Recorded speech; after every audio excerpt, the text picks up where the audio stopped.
that a cool story? I first heard of this guy probably 15 years ago, Lieutenant Colonel Christopher Hughes.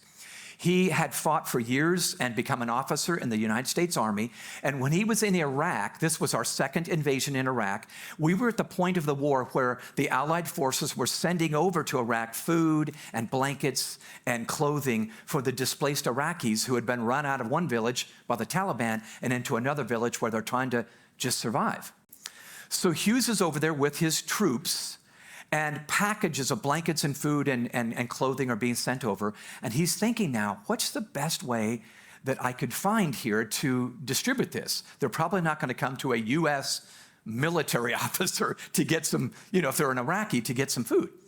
So he goes over to the local Muslim mosque and talks to the cleric.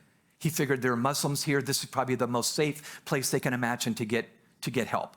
So he asked the cleric with a translator, would you be the distribution center? And the cleric said, absolutely, bring them over. Well, picture what happened next.